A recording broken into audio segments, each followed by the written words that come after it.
আসসালামু আলাইকুম এভরিওয়ান, কি অবস্থা সবার? আজকের ভিডিওটা হচ্ছে গুমতির ফার নিয়ে।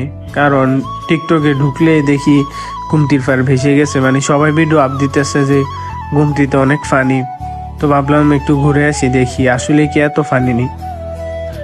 আর আমার সাথে যাচ্ছে হচ্ছে হাসিব, আমার ভাতিজা। ওরে নিয়ে বেশিরভাগ আমি ঘুরি আর কি। তো বলতে বলতে চলে আসলাম বিবির বাজার। এখন বিবির বাজার ক্রস করলাম। বিবির বাজার পরেই দেখেন কটক বাজার, তারপরে হচ্ছে মানে আমাদের বন্দর আর কি। তো বিবির বাজার কটক বাজার পার হয়ে বন্দর, আমাদের এই দিক দিয়ে মানে এরপরে তো আর বাংলাদেশ না, এরপরে তো ইন্ডিয়ার বর্ডার। এই যে দেখেন আসছে, এটা হচ্ছে ইন্ডিয়ার বর্ডার। এগুলা বর্ডার দিয়ে মাল আসে যে বড় ট্রাক দিয়ে যায়, যে এখানে লেখা আছে ধন্যবাদ।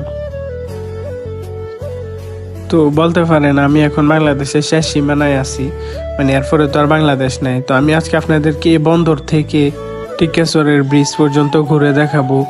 এর মধ্যে দেখবেন কত মানুষ থাকে, মানে এই রাস্তার মধ্যে প্রতি শুক্রবারই এত বাইকাররা আসে। দেখেন শুধু বাইকার দেখতে পাবেন, সাইডে বসে মনে করেন আড্ডা দেয়, বন্ধুরা আসে। আর এখন তো আরো বেশি আসবো, কারণ এখন গুমতিতে অনেক ফানি, বেশিরভাগ মানুষে ফানি দেখতে আসে। বলতে বলতে গুমতি বিলাস চলে আসলাম। এটা হচ্ছে গুমতি বিলাস।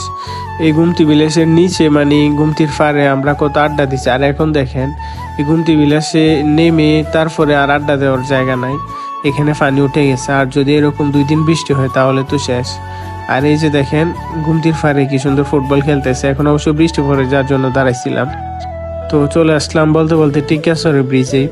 এখান থেকে মূলত মানে পানি কতটুকু বাড়ছে এটা আপনারা দেখতে পাবেন। আর ভিডিওতে তো যেভাবে দেখায় মনে হয় যেন সব ভেসে গেছে, মানে প্রকৃতভাবে এখনই দেখতে পাবেন মানে কেমন পানি আছে। এই যে দেখেন এই টিকেশ্বরের ব্রিজ থেকে গুমতি নদীটা কত সুন্দর দেখা যায়। দেখেন এখন যতটুকু পানি আছে স্বাভাবিক আছে, অত আহামরি কিছু না।